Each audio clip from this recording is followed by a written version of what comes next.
So this is part two, looking at Angela Rayner's chart. We've already done quite a good groundwork on her personality.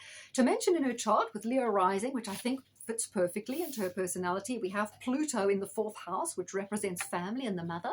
And I think this represents the turbulent emotional life of living with a bipolar parent and having the kind of difficult, stressful background she had.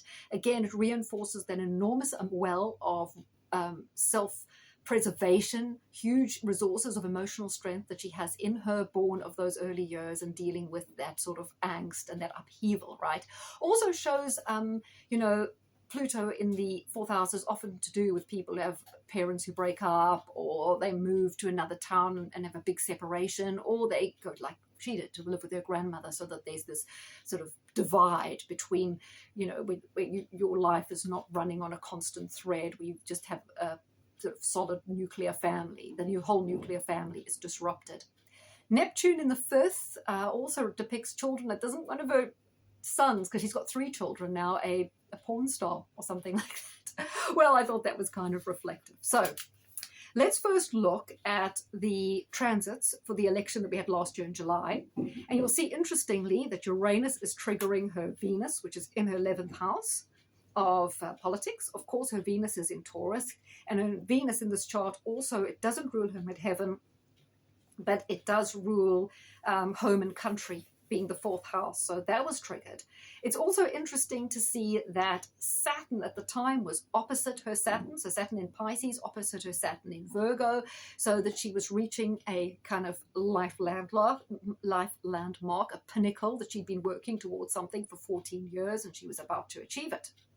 We also see that the North Node, particularly synonymous with money and power, was coming to conjunct her Sun, and in this particular chart, if the ascendant is right, her MC. So in the North Node is the fulfillment of promise of that leadership potential, and triggering the Sun represents a landmark event in her life, triggering the North Node as well, and it carries the theme of money in it. And we know she was immediately benefiting as soon as she was elected, with loads of money rolling in for clothes. She was getting loads of donations, wasn't she? So it was like a good money phase, which is probably why Uranus was also conjunct Venus. Now, if we look at the progressions for 2024, we see that her progressed moon has just passed the Sun, and it's on the MC. This is also showing that this is a major milestone in her life, the opening of a brand new chapter, a chapter that's very promising in terms of potential. And moon on the MC, progressed moon's very good for public life success, for PR success, for doing more interviews like she was, of course, is doing as Deputy Prime Minister, being more recognized, everything's on the up, and definitely, more prominent in terms of her profile and prominent with society. I think that worked in quite well. What we also have is the progressed Sun is nearing Venus. It wasn't quite at Venus in Taurus yet, but it was opposite Uranus, and Uranus is, of course, ruling her 7th house. So that does show she was making more contacts, kind of mingling with people. We know she was hanging around with Larry Fink, wasn't she, as well? Again, there's that money theme moving around in high society now, a whole new range of different people she's now associating with as Deputy Prime Minister, and that's opening her world, but also perhaps opening her to some form of corruption. Uranus in the 5th, it does open you up to temptation. That's possible as well. But so Uranus triggered. Now, the interesting thing is, progressed Sun has yet to hit her Venus, which it will be next year, when we potentially might have an election, or when Keir Starmer, because I have been saying in the UK and Keir's chart that, he might be for the chop as early as December. Maybe she'll be the leader in the new year. Maybe she'll go into a new election if one gets called, because Farage's chart, who I've also done on here, looks really good for May next year, when we usually have elections in the UK. So if we jump forward to the transits for May next year, when there could be a possible election, I see some interesting things. Pluto is going to be on her descendant. And Pluto comes from the 4th house, Pluto natally in Libra, 4th house, home, country, but it also means being in opposition. The fact is, Pluto moving to her ascendant could be some powerful opposition. That could be up against Farage, because Pluto, he's got Pluto rising in Virgo. She's up against Farage. It's her versus Farage. He's her Pluto, her nemesis there in the 7th house.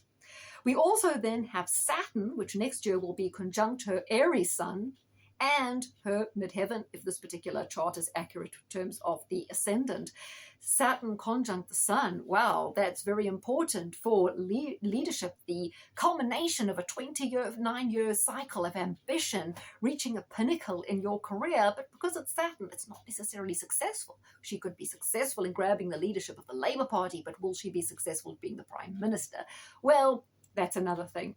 We also have Jupiter, which was in Cancer, will be squaring her Pluto. It's Pluto theme again, and Pluto is in the 4th house, and it rules the 5th house of family. So I'm not quite sure how that, but Pluto and Jupiter together is definitely the power potential. It's also moving home, so living somewhere different, because she's now Prime Minister, moving into Downing Street, a home move. Well, if she's going to take over from Keir, she will be Prime Minister, but then will she win an election against Farage later on? Well, either way, it does show that ultimately, she's going to very likely assume leadership, if not for long because of an election, and then because I also feel there are seeds within this chart for more scandal and for her then to be pushed aside. But anyway, I thought that was an interesting chart. I thought it was a good reading. I don't know if there was anything else salient that I felt to mention.